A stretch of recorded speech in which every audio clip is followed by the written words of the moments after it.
दोस्तों, क्या आपको पता है कि हमारे प्राचीन लिपियों में एक और बात कही गई है कि हर दिशा में सूर्य ही सूर्य है। इसका मतलब यह है कि हमारे पूर्वज ये जानते थे कि आसमान में चारों ओर दिखने वाले स्टार्स असल में दूसरे सोलर सिस्टम के सूरज हैं और हमारा अपना सूरज भी एक स्टार ही है। दोस्तों, हमारा भारत हमेशा से ही वो देश रहा है जहां महान लोगों ने जन्म लिया, जिसने दुनिया को कुछ सबसे जीनियस माइंडेड लोग दिए हैं। जब दुनिया के दूसरे देशों के लोग सभ्यताएं बसाना भी नहीं जानते थे, तब हमारे महान ऋषि मुनि और वैज्ञानिक अंतरिक्ष के रहस्यों को सुलझा रहे थे। हमारे प्राचीन ग्रंथों में इतनी जानकारी, इतने रहस्य छिपे हुए हैं जिनका हम कोई अंदाजा भी नहीं लगा सकते। आधुनिक दुनिया में जब विज्ञान और वैज्ञानिक खोजों का इतिहास लिखा जा रहा था, तब भारत गुलामी की जंजीरों में जकड़ा हुआ था। इस कारण हमारे प्राचीन वैज्ञानिकों की खोजों को दुनिया में प्रसिद्धि नहीं मिली। लेकिन जैसे जैसे भारत की दुनिया में पहुंच बढ़ती जा रही है और हमारे इतिहास की विस्तृत खोज हो रही है, वैसे वैसे हम उस स्वर्णिम इतिहास और उस ज्ञान को एक बार फिर से दुनिया के सामने ला रहे हैं। आज के इस वीडियो में हम आपको प्राचीन भारत के एस्ट्रोनॉमी के उसी ज्ञान के बारे में बताने वाले हैं जिसे जानकर आप कहेंगे मेरा भारत महान। तो हेलो गाइस, मैं हूं कौशिक और चलिए शुरू करते हैं आज के इस नए एपिसोड। दोस्तों, हमारे प्राचीन वेद और पुराण सच में असीम ज्ञान से भरे हुए हैं। ऋग्वेद से जुड़े ऐत्तरीय ब्राह्मणा में सबसे पहले बताया गया था कि सूर्य यानी कि हमारा सूरज ना तो कभी डूबता है और ना ही उगता है। इसका मतलब यह है कि वो जानते थे कि सूरज हमारे पृथ्वी का चक्कर नहीं लगाता है। विष्णु पुराण में साफ तौर पर बताया गया है कि सूर्य हमेशा स्टेशनरी यानी कि स्थिर रहता है। ऋग्वेद और यजुर्वेद में बताया गया है कि सूरज नहीं बल्कि हमारी धरती सूरज का चक्कर लगाती है। आप इसे हीलियोसेंट्रिक मॉडल का बेसिक एक्सप्लेनेशन भी कह सकते हैं। इसके अलावा धरती के शेप और पोल्स की तरफ इसके चपटे होने की बात को भी यहाँ बताया गया है। उन्हें ये भी पता था कि यूनिवर्स में एक नहीं बल्कि कई सूरज हैं और चांद की रोशनी भी सूरज के कारण ही आती है। यही नहीं, वो ये भी जानते थे कि सूरज की लाइट 7 रंगों से मिलकर बनी है और आसमान का नीला रंग स्कैटरिंग ऑफ लाइट यानी कि प्रकाश के बिखराव के कारण दिखता है। चलिए अब आपको ऋग्वेद में दी गई एक इंटरेस्टिंग बात सुनाता हूँ। हे सूर्य, जब वो चीज जिसे तुमने अपना प्रकाश उपहार में दिया है वो तुम्हारे सामने आ जाता है तो पृथ्वी अंधकार से आश्चर्यचकित हो जाती है। यहाँ आप साफ साफ समझ सकते हैं कि इसमें सोलर इक्लिप्स यानी कि सूर्य ग्रहण की बात हो रही है। अब आप खुद ही उनकी डीप नॉलेज का अंदाजा लगा सकते हो। अभी तो ये सिर्फ शुरुआत है। चलिए अब हम पन्ने पलटते हैं सूर्य सिद्धांत के। ये किताब आज से करीब 1600 साल पहले लिखी गई थी और इसमें स्टार्स और प्लैनेट्स की पोजीशंस और ऑर्बिट्स को कैलकुलेट किया गया है। इसके अलावा इसमें अलग अलग प्लैनेट्स के डायामीटर भी बताए गए हैं। सूर्य सिद्धांत में हमारी धरती का डायामीटर 12,874 किलोमीटर बताया गया है और अगर हम मॉडर्न कैलकुलेशंस की माने तो ये 12,742 किलोमीटर है। मतलब यार, बिना किसी इंस्ट्रूमेंट्स के भी उनके कैलकुलेशंस जबरदस्त थी। वेट ए मिनट, आपसे ये किसने कहा कि वो किसी भी इंस्ट्रूमेंट का यूज नहीं करते थे? एंशिएंट टेक्स्ट यानी कि प्राचीन लिपियों में ग्नोमोन यानी कि शंकु, वाटर क्लॉक, यास्की यंत्र, घटी यंत्र और गोला यंत्र जैसे इंस्ट्रूमेंट्स की चर्चा मिलती है। खैर, सूर्य सिद्धांत में आपको अलग अलग कॉन्स्टलेशंस और उनके प्लैनेट्स के रिस्पेक्ट में डिस्टेंस का भी जिक्र मिलता है। इस बुक के अकॉर्डिंग धरती को सूरज का एक चक्कर लगाने में 365.26 दिन लगते हैं। वहीं अगर हम इसकी असल वैल्यू को देखें तो वो है 365.2564। इसी तरह बुक के अकॉर्डिंग चांद हमारे धरती को 27.32166 दिनों में एक बार रिवॉल्व करता है, जबकि इसकी असल वैल्यू 27.322 डेज है, यानी कि 27 दिन 7 घंटे 43 मिनट और 40 सेकेंड्स। मतलब दोनों ही कैलकुलेशंस बेहद एक्यूरेट है। अब बात करते हैं आर्यभट्ट की, जिन्होंने अपने बुक्स आर्य भाटिया और आर्य सिद्धांत में अंतरिक्ष के बहुत से रहस्य उजागर किए थे। उन्होंने निकोलस कोपरनिकस से काफी पहले ही हीलियोसेंट्रिक मॉडल को एक्सप्लेन कर दिया था। यही नहीं, उन्होंने ये भी बताया था कि धरती अपने एक्सिस पर घूमती है और सूरज को ऑर्बिट करती है जो कि स्थिर है। यह ऑर्बिट इलिप्टिकल शेप की होती है और सारे प्लैनेट्स भी धरती की तरह सूरज को ऑर्बिट करते हैं। उन्होंने सूर्य एवं चंद्र ग्रहण के परफेक्ट टाइम को भी कैलकुलेट कर लिया था। आर्यभट्ट के अनुसार जितने समय में धरती 158,22,37,500 रोटेशन पूरा करती है, उतने ही समय में चांद 5,77,53,336 रोटेशन करता है।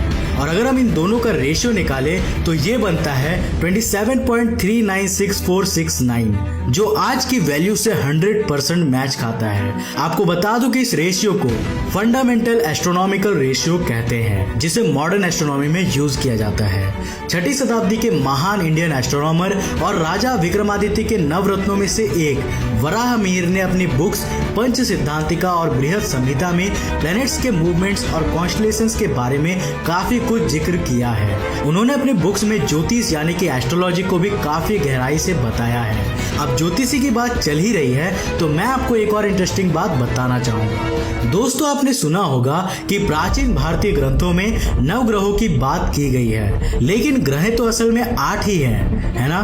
तो क्या उन्हें ये नहीं पता था या उन्होंने प्लूटो को भी प्लैनेट मान लिया था? वेल, ऐसा कुछ नहीं था। दरअसल प्राचीन भारतीय एस्ट्रोनॉमर्स के अनुसार नवग्रहों में बुध, शुक्र, मंगल, बृहस्पति, शनि, सूरज, चांद, राहु और केतु आते हैं। यहाँ राहु और केतु हमारे चांद के ही दो अलग अलग पोजीशंस को कहा गया है।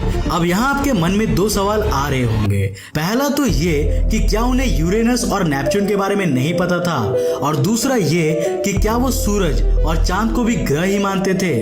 वेल, ये बात तो सच है कि उन्हें यूरेनस और नेपच्यून के बारे में नहीं पता था, क्योंकि इन ग्रहों को बिना टेलीस्कोप्स के नहीं देखा जा सकता। लेकिन वो सूरज और चांद को प्लैनेट नहीं मान रहे थे। अगर आप ऊपर बताए गए नवग्रहों के नाम देखोगे तो उसमें हमारी धरती का नाम भी नहीं है। दरअसल नवग्रह वर्ड से उनका मतलब 9 प्लैनेट नहीं था, बल्कि इसका मतलब था वो 9 ऑब्जेक्ट्स जो धरती पर और यहाँ रहने वाले जीवों पर अपना प्रभाव डाल सकते हैं। आपको बता दूं कि महाभारत में वेद व्यास ने श्वेता, श्यामा और तीक्ष्णा नाम के 3 ग्रहों का जिक्र किया था, जिनका डिस्क्रिप्शन यूरेनस, नेपच्यून और प्लूटो से काफी हद तक मिलता है। लेकिन बाद के भारतीय खगोलविद तो सिर्फ शनि ग्रह तक के सौरमंडल को ही जान पाए थे। दोस्तों, आज से करीब 1400 साल पहले ब्रह्मगुप्त ने कहा था कि हमारी धरती का सरकमफेरेंस यानी कि परिधि 5000 योजन है। अगर हम सूर्य सिद्धांत में बताई योजन की वैल्यू से इसे कैलकुलेट करें तो 1 योजन का मतलब 8 किलोमीटर्स होता है और 5000 योजन मतलब 40,000 किलोमीटर्स। वहीं अगर हम धरती के असल सरकमफेरेंस की बात करें तो वो है करीब 40,075 किलोमीटर्स। 12वीं शताब्दी के महान एस्ट्रोनॉमर भास्कराचार्य ने अपनी किताब सिद्धार्थ शिरोमणि में धरती के मूवमेंट और उससे होने वाले सीजनल चेंजेस और अलग अलग इफेक्ट्स के बारे में काफी कुछ बताया था। माना जाता है कि उन्होंने इसी किताब में न्यूटन से काफी पहले लॉ ऑफ ग्रेविटेशन की भी चर्चा कर दी थी। उनके अकॉर्डिंग धरती समेत सभी ग्रहों में गुरुत्वाकर्षण शक्ति यानी कि ग्रेविटेशनल फोर्स होता है, जो उन्हें अंतरिक्ष में अपनी पोजीशन मेंटेन रखने में मदद करता है। और दोस्तों, क्या आपको पता है कि हमारे प्राचीन लिपियों में एक और बात कही गई है कि हर दिशा में सूर्य ही सूर्य है। इसका मतलब यह है कि हमारे पूर्वज ये जानते थे कि आसमान में चारों ओर दिखने वाले स्टार्स असल में दूसरे सोलर सिस्टम के सूरज हैं और हमारा अपना सूरज भी एक स्टार ही है। दोस्तों, प्राचीन भारत में एस्ट्रोनॉमी सिर्फ किताबों तक ही सीमित नहीं थी, बल्कि इसके लिए कई ऑब्जर्वेटरीज भी बनाए गए थे। मध्य प्रदेश के विदिशा के उदयगिरी हिल्स भी प्राचीन एस्ट्रोनॉमिकल ऑब्जर्वेटरी मानी जाती है। यही नहीं, कश्मीर और साउथ इंडिया के कई पार्ट्स में भी एस्ट्रोनॉमिकल ऑब्जर्वेटरीज बनाई गई थी। आपने जंतर मंतर तो सुना ही होगा और आप में से कई लोग तो वहां घूमने भी गए होंगे।